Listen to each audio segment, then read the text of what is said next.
Welcome everybody in the audience to our webinar today. My name is Steve Philp and I'm the Partnership Director here at Portugal Pathways. I'll be your host for today's session. We're delighted to welcome you to a discussion that explores why Portugal's high-end real estate is attracting global attention. Portugal's economy continues to outperform the Eurozone, the UK and even North America as the international landscape and geopolitical impacts have created some unintended net benefits for Portugal. With its luxury market remaining one of the most resilient and in-demand sectors in the world currently. Whether it's Lisbon, Cascais, Porto or parts of the Algarve, particularly hotspots like Silves, Ferraguda, Quinta do Logo and Val de Lobo, prime properties are seeing record growth. Many buyers are now looking further afield as values rise, including on the Portugal's Silver Coast. In today's webinar, we'll be exploring some of the key reasons behind this trend, including tax advantages, investment migration opportunities, off-plan developments, lifestyle benefits, and Portugal's international status as a safe, sunny, and sophisticated location and invest. But most importantly, we'll be giving you insight into the things luxury agent developers and other parts of Portugal's high-end real estate market should tell you before even starting to research or look at the right real estate investments in Portugal. So before we begin, I just want to quickly remind you to submit any questions and comments you'd like answers on in the chat today.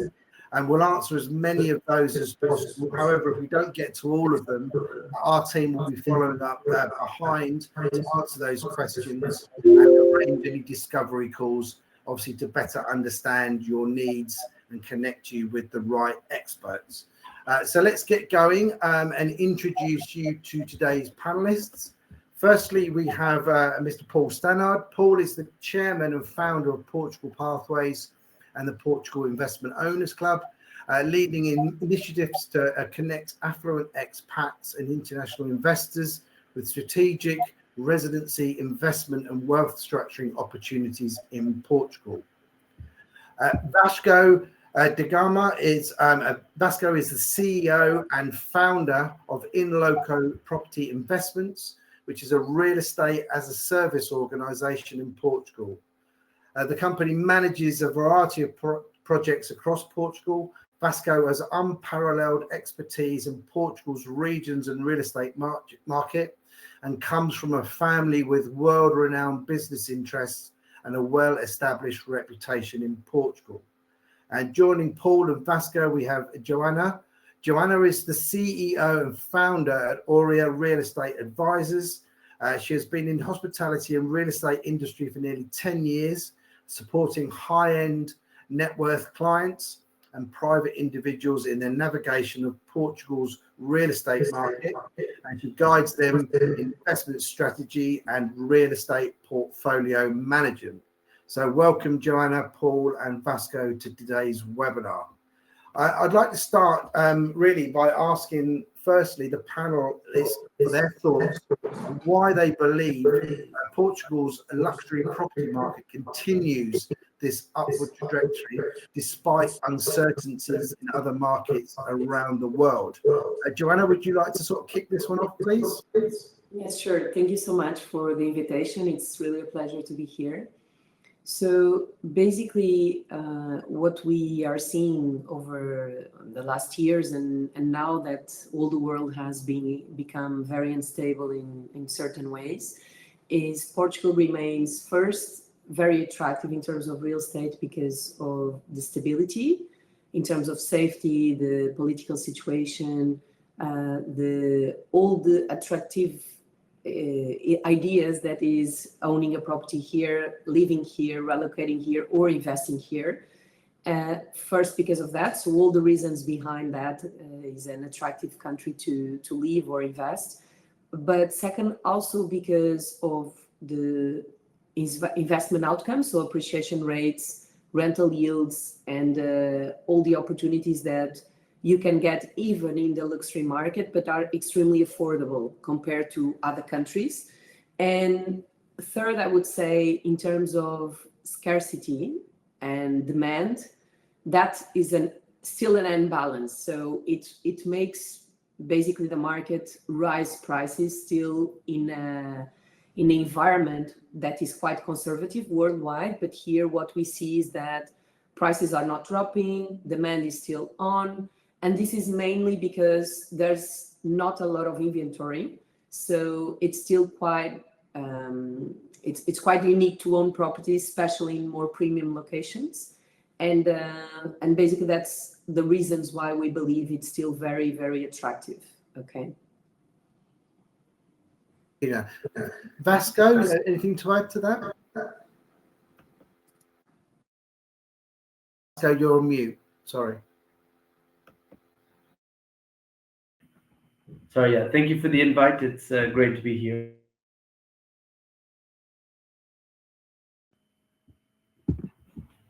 Can you hear me? Yeah. So thank you for the invite. It's great to be here. I agree with everything Joanna was saying, but there's one general comment that I think is crucial. Portugal is fundamentally undervalued. We've come later to the global scene, where other more developed Central European countries are ahead of us in that race. And so essentially, when we compare prices across the country, we are fundamentally below what Central Europe is. And obviously, in line with what Joanna said, we're safe, we're stable, we have welcoming people. All of this is clear, but we're just a fundamentally good asset. Portugal is a good place to be, and so I think when we truly become popular and in the global market, we'll be just as good as any other Central or Southern European country, because this country is truly very good. And so aligned with all the specificities of what's going on across the globe, and it's not easy, and there's a lot of problems, a lot of conflict, the stability we have to offer and the welcomeness of our people, aligned with this systematic undervaluing when compared to the rest of Europe, I think this upwards trend is here to stay, and there is still a lot to be gained out of investing in real estate in the medium to long term.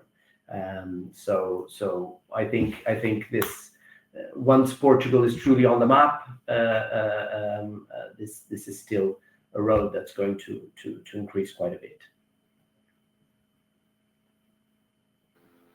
Thank you, Vasco. Paul, did you want to come in behind Joanna and Vasco and what you're seeing? Yeah, I mean, Portugal Pathways, obviously, the two other panelists, are steeped in Portugal. Obviously, we are, the non-Portuguese on the panel. But what we see what's coming through our communities, through the Portugal Investment Owners Club, through Portugal Pathways, and the level of interest. I mean, in the last few days, Portugal has been named as the #1 relocation place yet again in Europe. The Golden Visa program, because of what's going on in other parts of the world and the attractiveness of Portugal, both in just its lifestyle, its culture, but then that does have an impact on the property market, because once people want a foothold here, they also want to own property here. And we're seeing a lot of people wanting to move more of the money around the world geographically. Morningstar this morning did a report saying the last 2 quarters, European markets have outperformed other markets for the last 2. And I think Portugal is a leading light in that. It's outperforming Germany on GDP. Its inflation is reducing faster than some countries, and it's because of 5 or 6 sectors in Portugal that's driving that, and because of the people that is coming, and because there isn't enough supply. I agree with the panel. This is going to be a continuing trend. Thanks, Paul. I do apologise to the audience. We're having a little bit of technical difficulties with regard to sound. Paul, I'm just going to make a suggestion. If you turn your camera off, I think that might, because you're dropping in and dropping out, that might improve the sound quality. Thank you. So moving on, that was great insight from everybody. A question for you, Vasco. From a legal and tax planning perspective, what should buyers consider when acquiring property in Portugal, especially those sort of cross-border buyers from the UK and the US and obviously Canada and places like the UAE? Well, first of all, the first thing we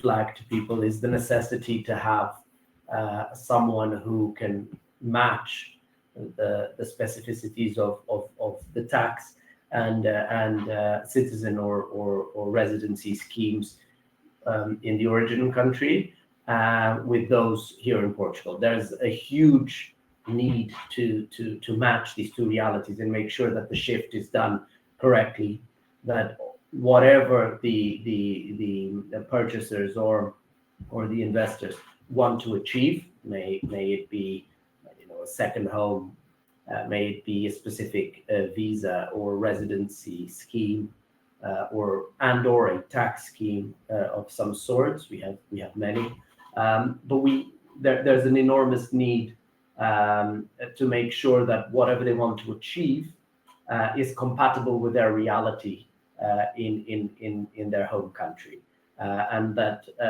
tax is seen from both perspectives. So essentially, I would say the main or one of the main points to when you start looking at moving here is finding someone who can bridge the cross-border tax and immigration process, so that you can safely move. And this is important, that it's done before any kind of move or any kind of formal change. We know of some cases where people have to proceed with certain formalities in their home country in what regards tax before they actually set up their tax formalities here. So it's important first, once people understand this is the country they want to come to, find a partner, find a lawyer, find a tax advisor who can help them bridge this process. Thank you, Vasco. Paul, obviously someone who works very closely with clients and obviously partners of Portugal Pathways, tax advisors and cross-border wealth managers. Have you got anything to sort of add to what Vasco was saying?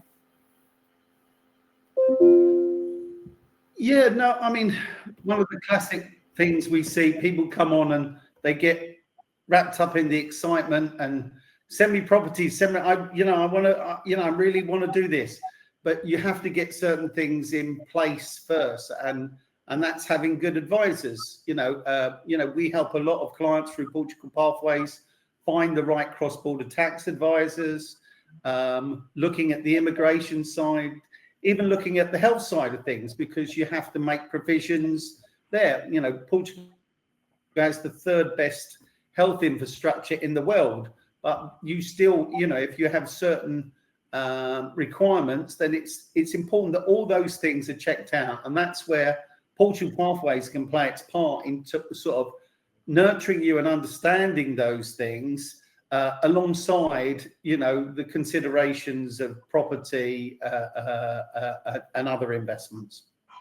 Because what you don't want to be doing is unpicking yourself from those things because you made, too much of an early step in without sort of, knowing, what you don't know. along that journey.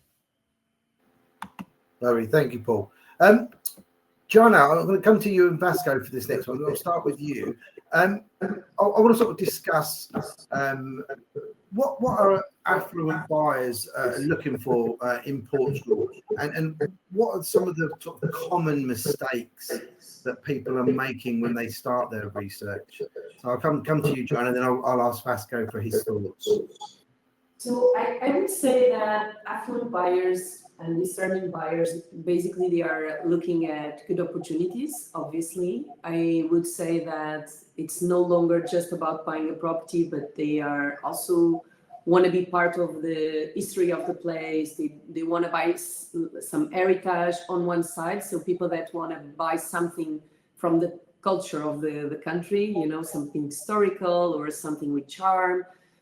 Or on the other way, something just like a safe and sound investment for long term, or just for a couple of years, they can diversify their finance, put some currency into euro, like Paul was saying, and we definitely work mainly with international buyers. And we see a lot of Americans going towards having something in Europe, and they are choosing Portugal because of, like Vasco said, there are still reasonable opportunities. It's still possible to buy luxury properties for much less, or it's redundant, but for lower amounts of money and with very good quality and location. So in terms of demand is this. So we see either people looking for these very charming historical with like something that they can really stand out, or something that is just an opportunity, okay? In terms of common mistakes, what we believe is, and because we are more than a decade advising buyers and helping investors here, we really want to invest in the beginning in the relationship, trying to qualify as much as possible the client, aligning expectations, understanding what is their ideas. You know, obviously life can change and can change quickly. So the best outcome will come from their investments, even if it's just as a relocation initially, but then in 2 years they want to change mind and they want to go to another country, they want to rent that property. So we like everyone to be very knowledgeable. They understand the market, they understand what they are doing, and explain what are the alternatives, because what we see is that they can miss a lot just seeking properties online. A lot of the best options are not online. So you need really someone with the local knowledge that understands from inside out what is going on, what are the new projects coming up, not just what properties are available in the market, but where are new schools, new hotels, new projects, landmark projects, new retail centers. So all of this is very important to advise clients to make good decisions, because if you are just seeking something online that maybe is not even updated, you might miss the full picture of the place, you know, and good opportunities, again, don't come often online. We will address that topic later on, I'm sure. So I would say the biggest mistake is like just jumping into visiting something and wanting someone to send a couple of options. And we like to do different. We like to structure well each case and work very bespoke to each client, and then go to all the market, on and off market, to do the best matches, okay? And to suggest the best alternatives available, okay? So for sure, getting the best advice and the best tax advice, the best legal advice, all at first, and real estate advice will avoid people to make mistakes. Thank you, Joanne. Vasco, how about from your end? What are sort of the common mistakes that people are making, or missteps people are maybe taking? Well, if you allow me, before the missteps, I think in terms of what people are looking for, I think it's clear, as Joanna saying, that people want to accommodate for a dynamic reality, and this has been crucial. Some people want to invest some money in a more conservative manner, park some money in Europe, and that has been the first type of clients we saw. More evident locations such as city centres of big cities, Lisbon, Porto, Cascais, and the Algarve are obviously the main pillars here. We have been more lately seeing people open, foreigners open, also because they hear more about it. They tend to now know someone who is already in contact with these new areas. This is obviously evolving, but we have people looking for secondary locations, which wouldn't be as evident a couple of years ago, and really looking to buy something different and interesting, where they can get more money for more return for their money. And so this has been more and more. And thirdly, recently we've seen people who might be on a first contact with Portugal, or in some cases already have a foot here, really looking to invest in things which are much more under the radar, from quite remote locations, open to doing development from scratch, buying a piece of land and developing their home, and even investment which is not residential, because they've done their residential investment and they want to now invest in other types of real estate, which they think might be particularly safe or particularly prone to interesting returns. So these three different profiles are here, but it's been evolving. People are more and more confident to go into much less known areas.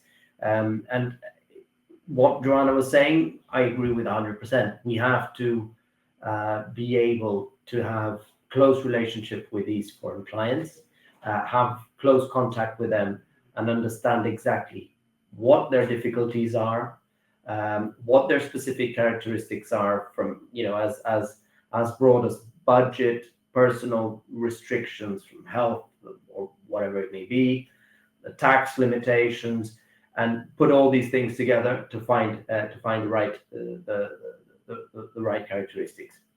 Just to give you a particular example, the local knowledge is absolutely essential for people to make an informed decision here and anywhere in the world. But we've had a recent case where we were selling projects off plan, and people were visiting the property and very interested in the project itself, but quite reluctant about the immediate surroundings of the building.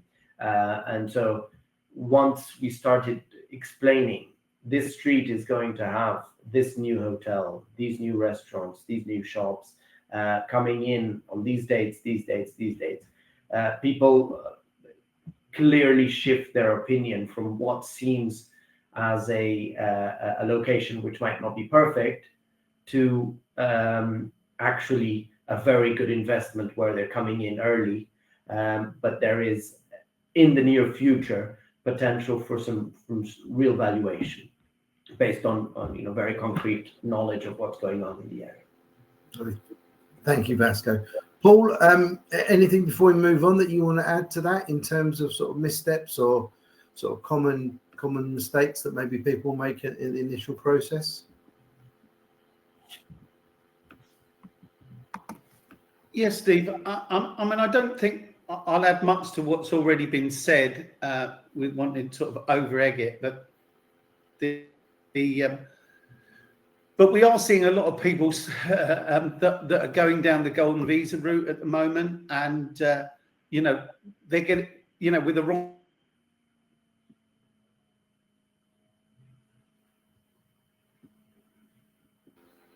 I think we might have lost Paul for 2 seconds. Obviously, he's sort of struggling a little bit with connectivity, so we'll just sort of move the question, the conversation on a little bit. So I want to move on to really some international clients obviously get very excited about the move and go straight into looking at properties online. Would you say this is the right approach? Paul, if you're back with us, I can start with you, but if you're not, I can go to Joanna. Okay, Joanna, do you want to sort of take that one on for me? Yes. So, you know, obviously, everyone gets very excited. Well, Paul is trying to make it. So basically, I mean, like, again, most of the good opportunities are not coming online, at least in the first period. So I give you an example. So we work with new developments, but all sort of properties in the market. But new developments has proven to be, and over the last decade, I also invest myself, so I know what we are saying to clients, as a very good route to invest and have the best cap rates and appreciation along the time. And basically, a lot of new developments are basically pre-launch off market, so they don't go online immediately. So this is just one example of something that will not show up online, and when you see it, it will maybe has, in some cases, already 1 or 2 price increases, or some of the nicest units are gone. Some units or some properties that are more like onto the luxury market, they are also sold within and off-market channels. So it's extremely important that you understand this dynamic and you know who are the top like brokers, agents, freelancers in the market, so you can achieve this, okay?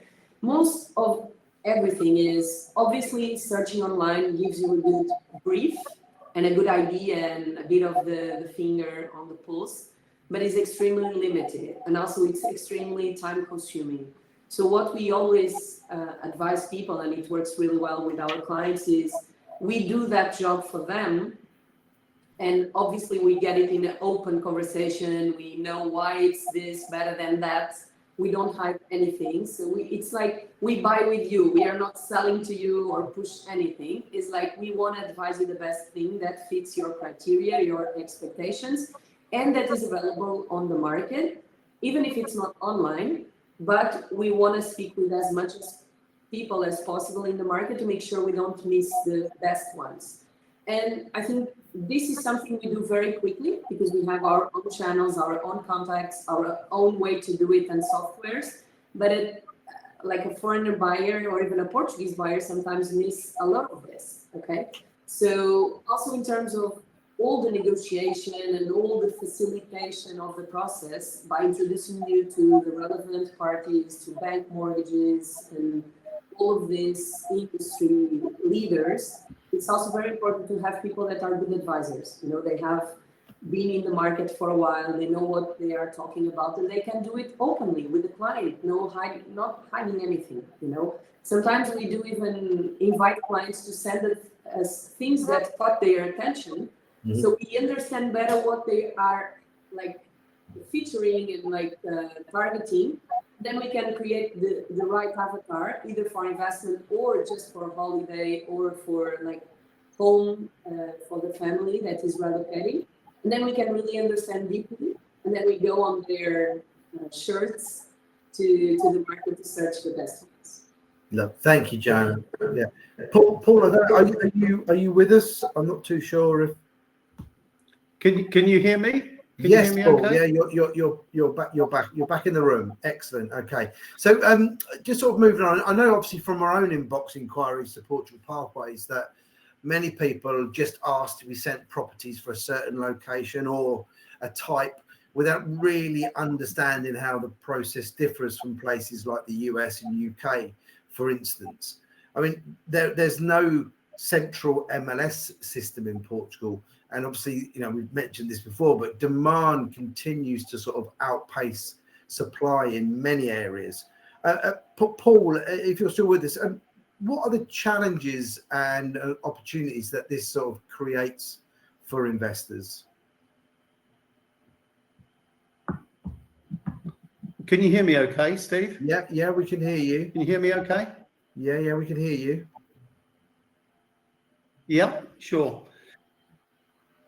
Yeah, so in sorry, my screen just keeps flattering. I would switch camera. Yeah, so in terms,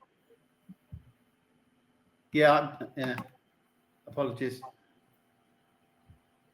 Yeah, so in terms of the market, what we're seeing is that the MLS system, multi-listing systems that they have on the property portals in the UK, in America, and certain parts of Europe, that doesn't exist. So as Joanna said earlier,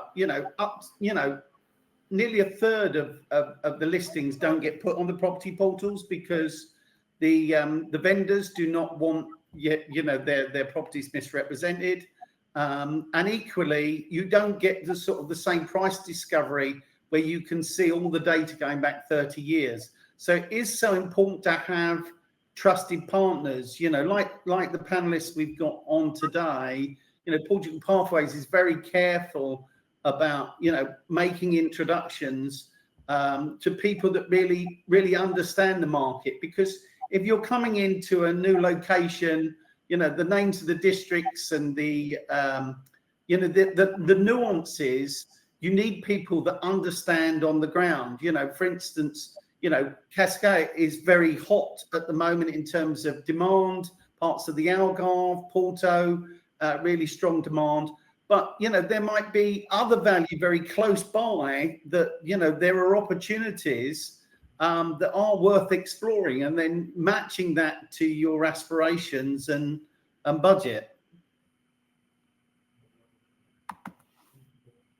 You're muted. You're muted, Steve. Do apologise. I'm sorry, Vasco. Anything you want to add to what Paul just said there? Well, I think what John and Paul said generically is what we think, but I think essentially this issue of the MLS system not being a reality in Portugal only comes to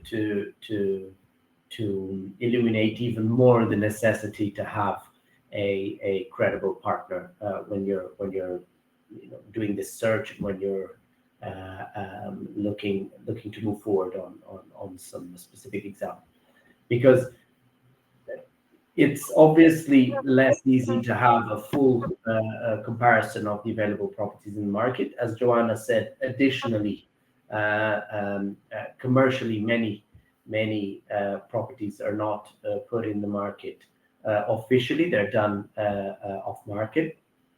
We, in Local Investments, which is our real estate agent, is part of a group of companies which does real estate development, and so we put developments which we work on the market ourselves, and so we know many times we do have preliminary channels which we use to have these early bird clients coming in before we officially launch things on the market, and other developers do just the same.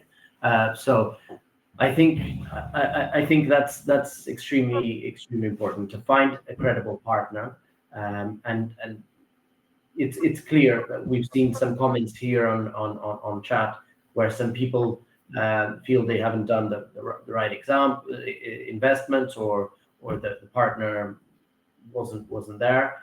I mean, what we see is our relationships are usually here to stay. People usually come back, and as agents within a group of companies that is also involved in development, we understand that once we deliver a unit to a client, we will co-live with him, and we need to make sure that the product we're delivering and the service that we're giving to people in our agency needs to be aligned with the expectations, and this is something that is absolutely essential. I mean, the detail that I was mentioning earlier, this is about a generic neighborhood. Clients come to us a lot, but then they see a street and the immediate surroundings of a project might look very bad or very good for that sake, but then devil's in the detail, and so there might be specificities about that area which are currently changing, and which would inevitably be hard for a foreign client to detect.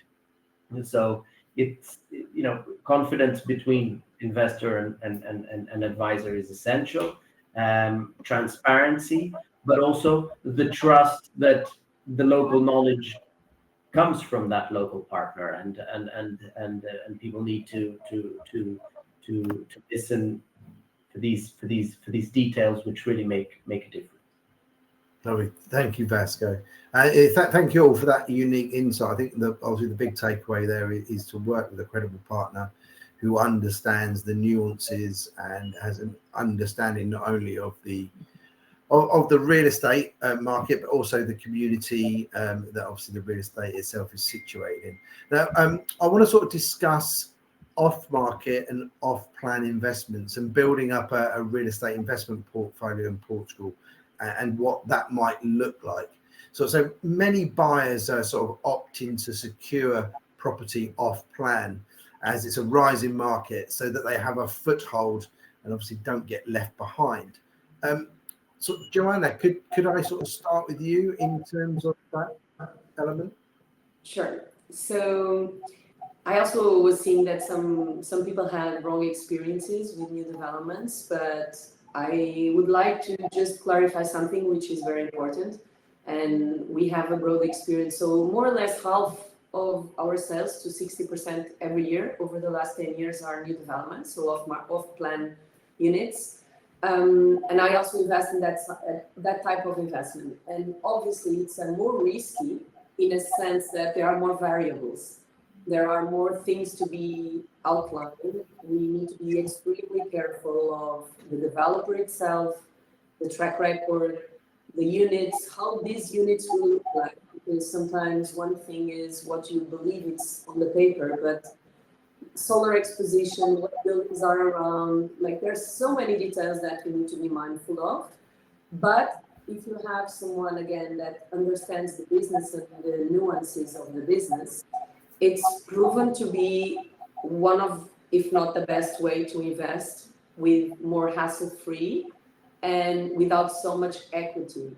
Because you basically can put a deposit that typically is 20%, and then pay installments until the conclusion. And the final payment is between 50 and 60, 70%, depending on the developer itself.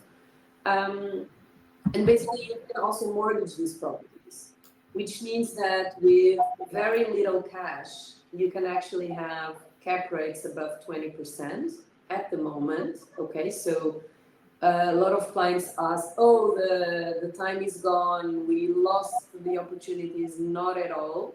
Obviously, 5 years ago, 10 years ago, there were more opportunities, but there were also more risks of what's going to happen with the country. So what we see now is that there are still a number of opportunities, either in extremely high-end real estate, because it's very scarce in terms of offers, so it's very limited, let's say. And people that want to be the most premium, the most reputable avenues in the country or locations, they are up to pay a premium. But on the other hand, you can have extremely high-end offers at reasonable prices. And I'm saying reasonable prices like 2-3 bedrooms, even around 500, 600, not in premium areas, but in very good premium developments, in locations that today are not premium, but they are appreciating. And obviously, we are very careful while advising what areas are up and coming, because we are quite conservative as well. But we know the metro is coming by, or this hotel is coming next to it, or these kind of things that I was talking earlier. And that's why it's so important to see the full picture, because that can transform a particular location. So in terms of off-market opportunities, obviously there are extremely interesting options. And sometimes, like I said, it's not about missing the all, it's about missing the most attractive opportunities. And that's why it's good to work closely with someone you trust and has a good, broad vision of the market. So when something comes to the market, you can be on the list. And they can tell you, this is coming up. Are you willing to invest in something or not? So basically, all of this is very important, and definitely there are a lot of opportunities off-plan, but also it's the developer the buyer, also the of the development itself. Okay, Joe. I don't know if you're dropping in about your microphone. I don't know if anyone else on the panel is experiencing that. I don't know if you Yeah, I am. Yeah. Maybe get a bit closer or turn up. Yeah. Anyway, yeah, that was great insight. Thank you. I'm sort of keen to sort of move on and really sort of understand a bit more about, Joanna and Vasco, your own organisation's history and principles, as well as obviously your business models. I mean, you have real estate agents like Joanna or real estate advisors, and you also have what they call buyer agents, where they work for the buyer rather than the vendor themselves. Also, Vasco, your model is real estate as a service, and I'm interested to sort of understand more about how that works, as your organisation and links are also deep rooted in Portugal, and obviously I'm fascinated in order to understand how you work, obviously very differently from a lot of the market. So Vasco, I'm going to sort of ask you and give you the floor, and so you can tell us about how you work, and then Joanna, and give you that opportunity to really sort of just hammer home, Aurea Real Estate Advisors and how you guys work in the marketplace. So Vasco, over to you. Sure, Steve, thanks. Well, so in fact, what we've tried to do is we've tried to put together an integrated service which will deliver real estate projects, may it be a B2C solution or a B2B, where we work with other developers, and we deliver projects from A to Z. And so we have an advisory team involved in transaction of opportunities for development in Portugal, hotels, buildings, new build, whatever it may be. We have a project management and construction supervision team. We have an actual construction company involved in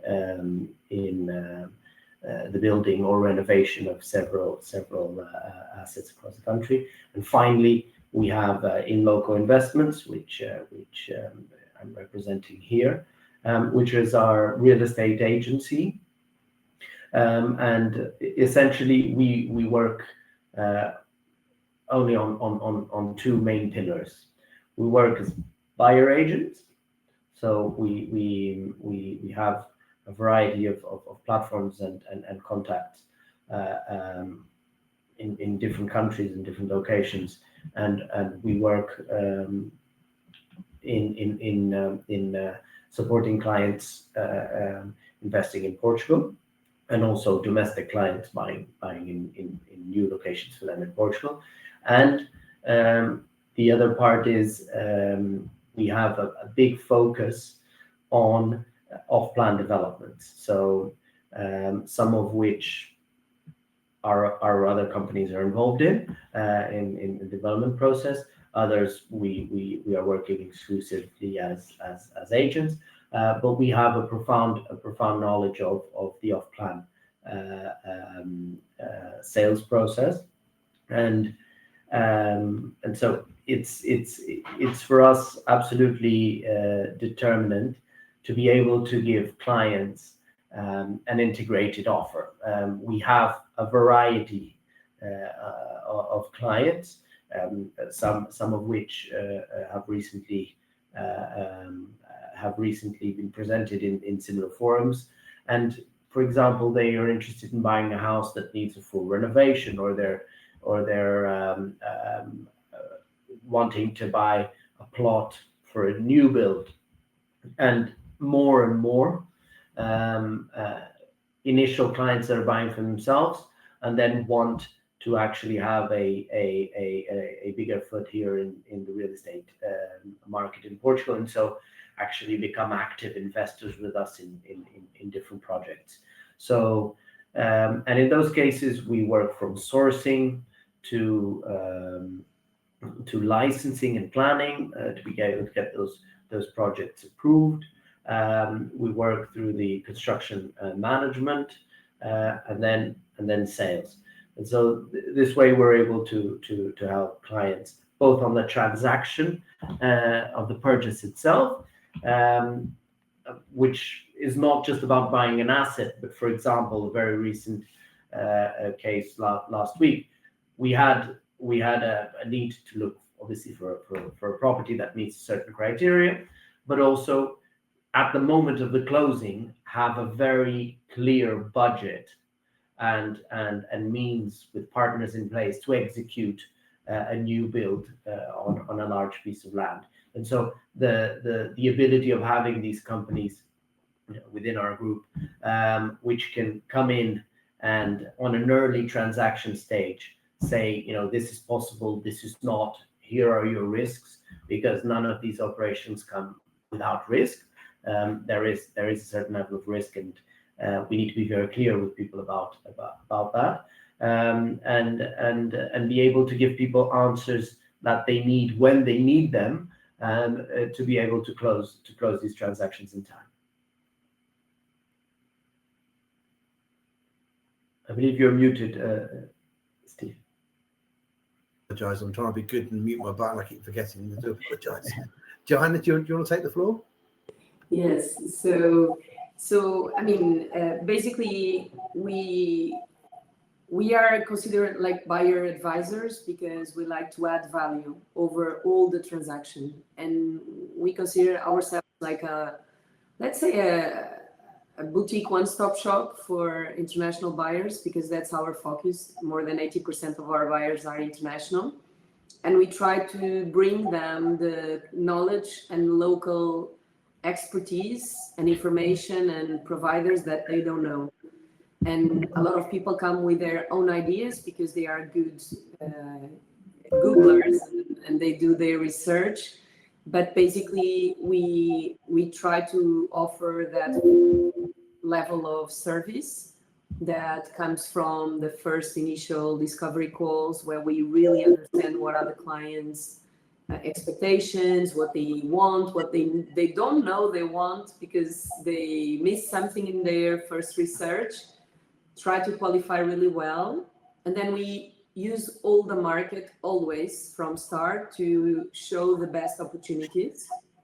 We typically, for investors, that is one of our core, is we do also rentability studies for the properties and cap rates analysis and yields. So it's a very deep analysis for each client, so they can compare which route is more profitable and basically how do the properties perform and will perform, by our research.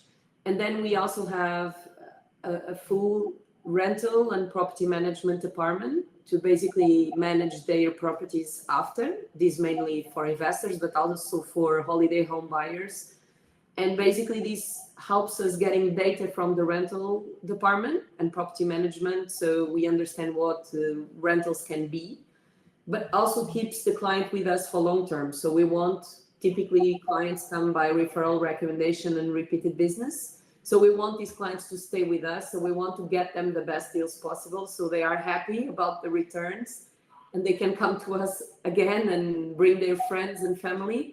So we don't work in volume, but in quality, and we want a good conversion for the clients, and to make sure they are getting everything in a smooth and safe way.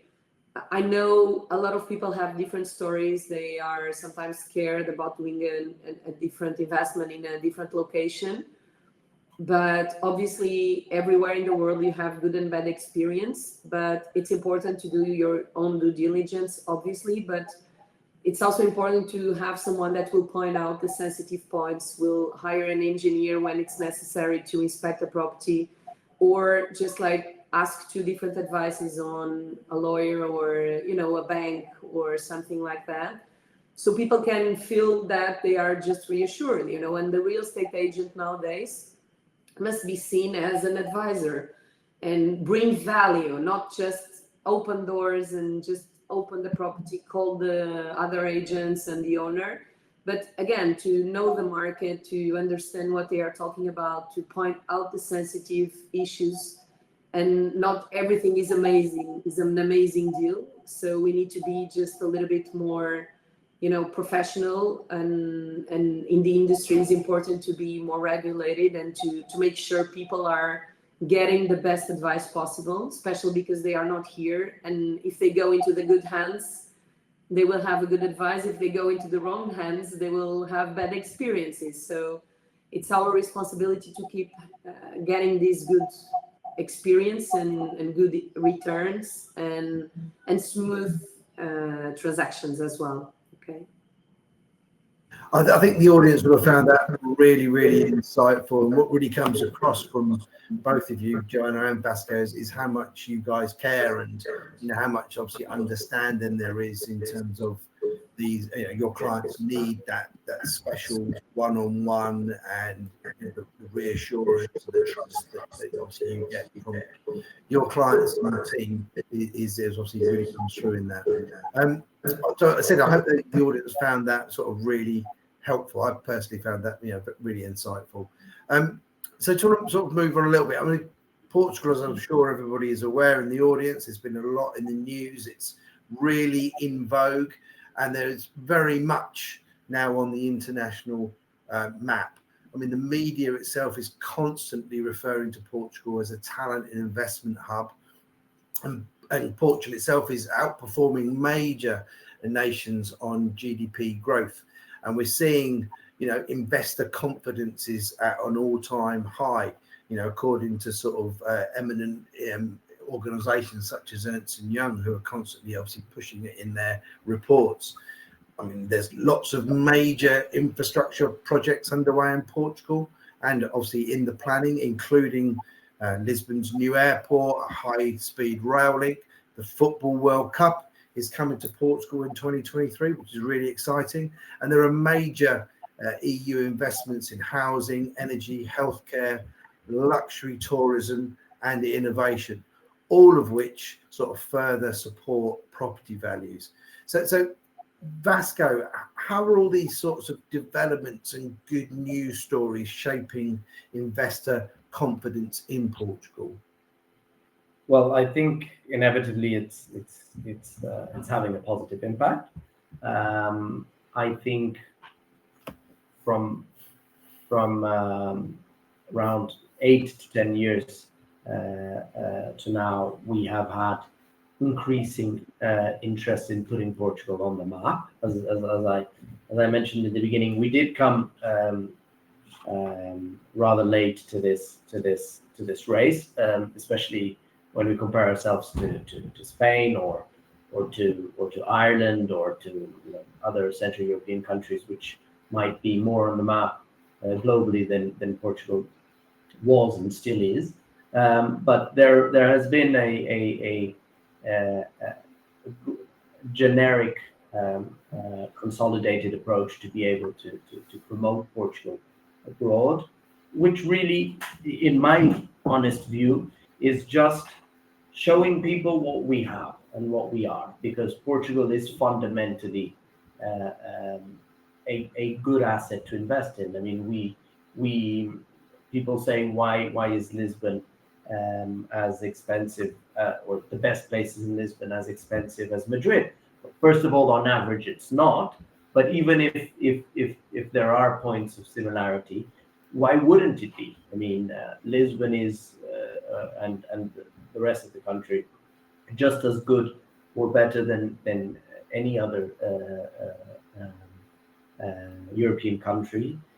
We have excellent infrastructures, which I think is a product of a good public-private investment strategy that has been ongoing for years now, from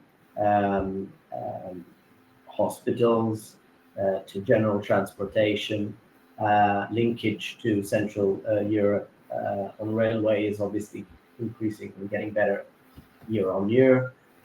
Lisbon has become truly an important hub in Southern Europe, and we don't see that changing, or hopefully it won't change.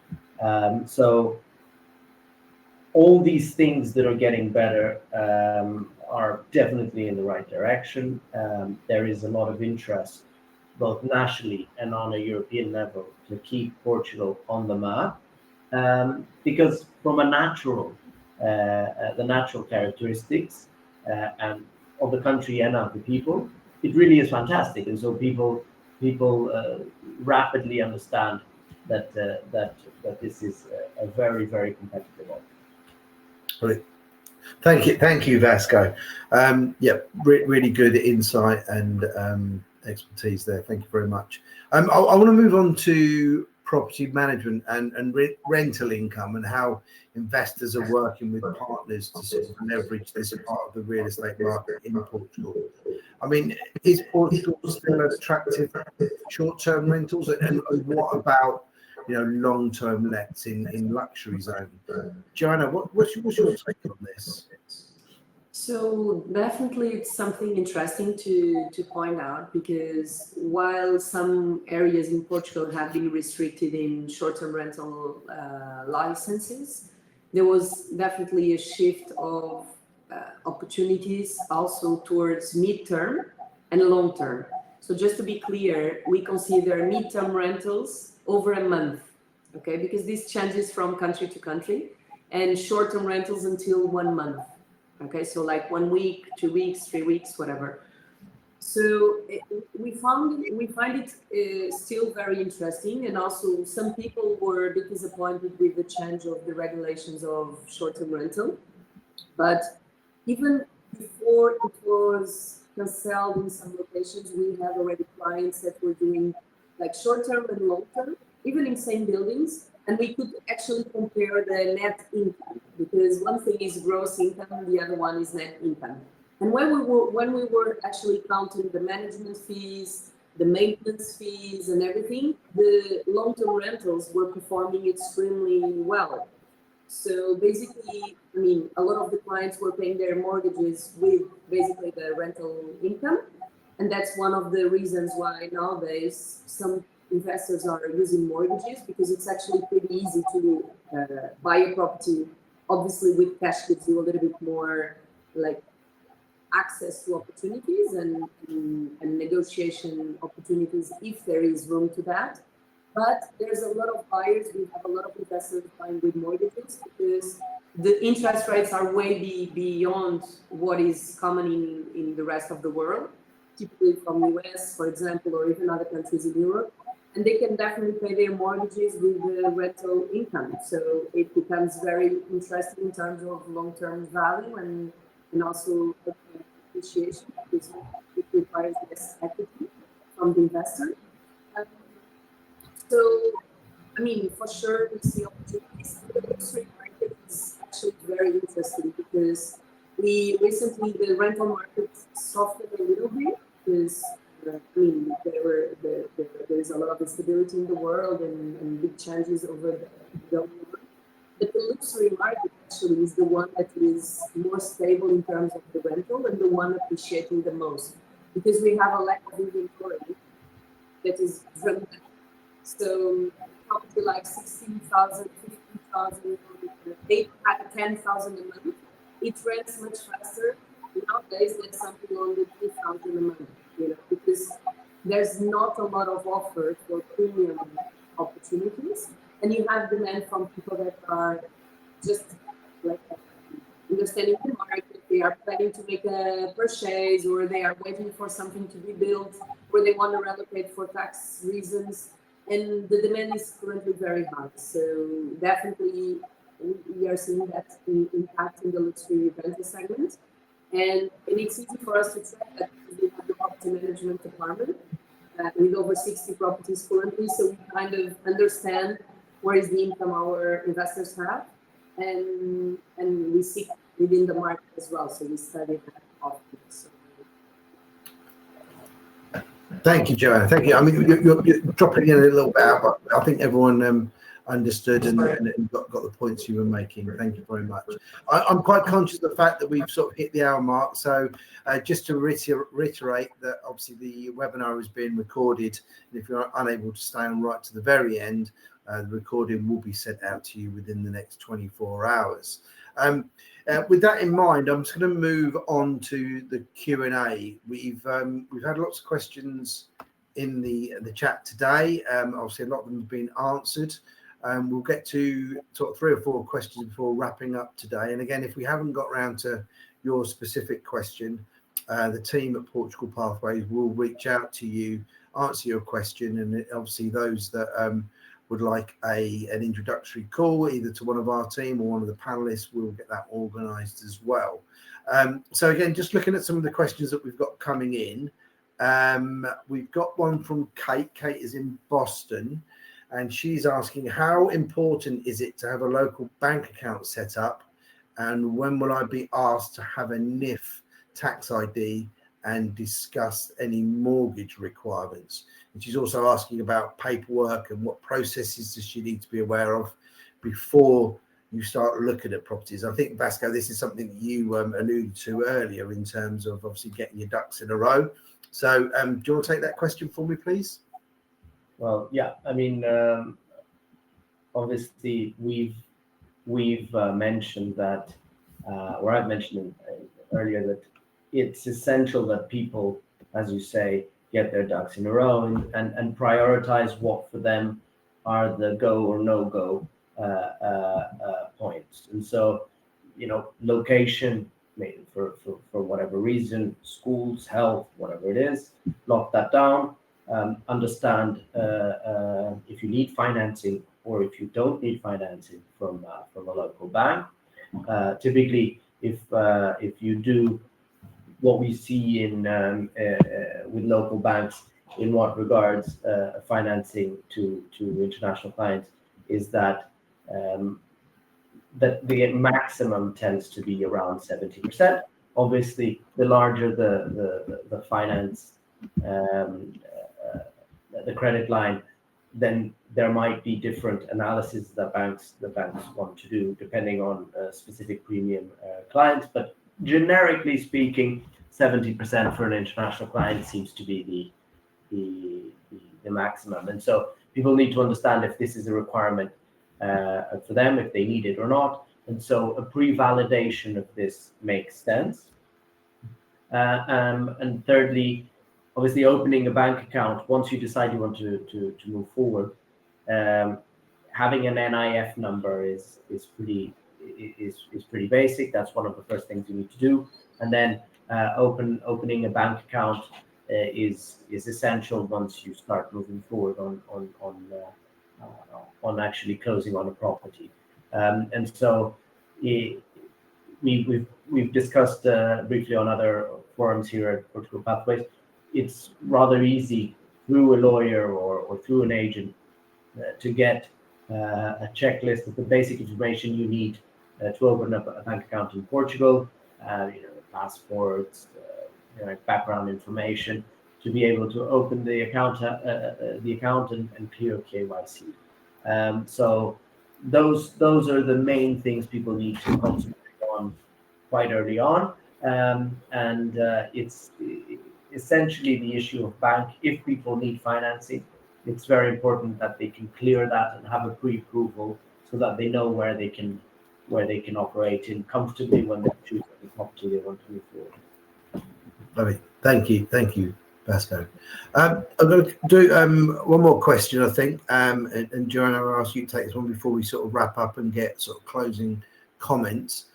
This one is from Antonia, and they're asking, what areas and markets should I consider for buying off-plan property in Portugal right now? They're thinking Algarve or Lisbon. Anything more specific? Well, so again, it really depends on what are the expectations, and basically there are very attractive investments either in Porto, Lisbon, Algarve, Silver Coast. So it really depends what are you up to, what is the budget you have as well, if you plan to use the property or not. So I would say, there's so many ways to look at it that is very important to go case by case, and then qualify well each client and the expectations. Okay. Also, for example, it's different if you want to flip the unit at the end of the project or if you want to continue Some locations require a little bit more time to appreciate at the most potential. For example, I was discussing this with some investors that invested in Porto, for example, with our team there. And there is a particular great development that is in the location of the metro. And the metro will open in 2 years, for example. So if they want to flip the unit just at the end of next year, when the property is finished, they will miss part of the biggest appreciation, which is when the metro is on. So it's very important to align the expectations, I would say, of the investor, because there are different opportunities for sure. And I would say opportunities along the country, not necessarily just in the center of each city, but in also other locations. Okay. Thank you, Joanna. Thank you. So obviously, quite clearly, we haven't got to all of the questions. We've been sort of inundated with questions today, which is great, and it's great to see an engaged audience. As I said, we will get back to you all individually after the webinar. As I said, obviously, we'll be sending out that recording as well. But before we go, I'd really like just to quickly go around the room and just get one sort of key takeaway from each of our panelists in terms of what they see as one of the most important things to consider when looking to invest in sort of luxury real estate in Portugal. So Paul, I don't know if are you still with us?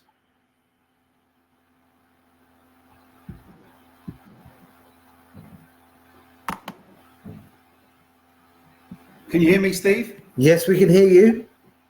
Hello? Can you hear me? We can hear you. Yeah. Clearly having a bit of a problem with the mic today.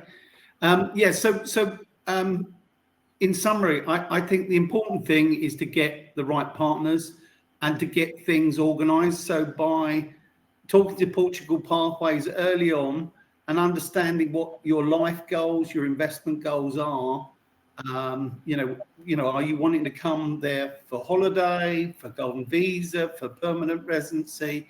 So talk to us early, and then we can assess, where your desired state is, and then take you on that journey with the right partners, like Vasco and Joanna, and others from tax and immigration and other areas of investment. But start that journey early in terms of understanding what's needed along this pathway. Thank you, Paul. Vasco, over to you. Your takeaway? Well, I think definitely my takeaway on this is when people are seriously looking to move here, it is essential to find a partner, for real estate, but also a tax and legal advisor on a first instance, to be able to give them the necessary guidance. And I think Portugal Pathways is definitely a platform which gives people a soft landing into Portugal, and this recurring cross referral is, I believe, one of the best ways for people to have clarity, transparency, and confidence that they can work with different partners and be safe in terms of who to work with. Well, thank you, Vasco. And Joanna, final word to you.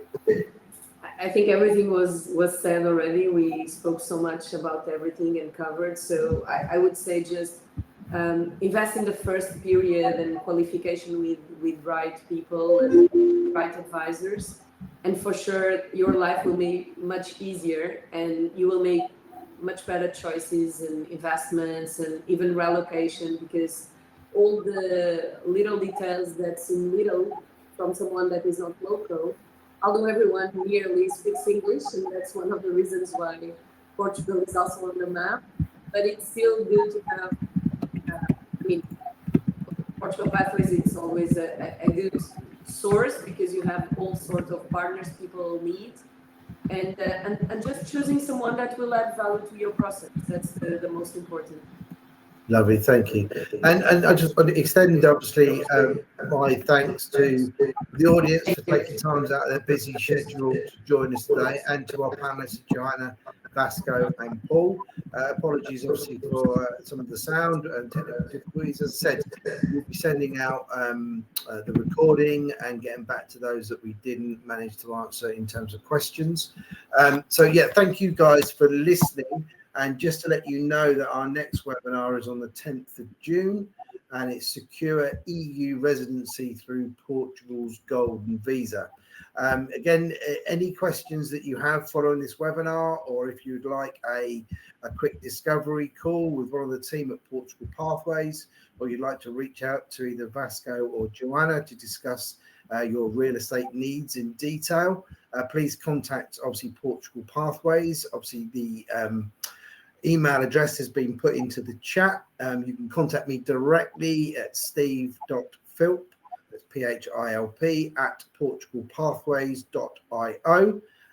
We look forward to welcoming you into the Portugal Pathways family. Great to see you guys, the panelists, and thank you for listening. Until next time, goodbye.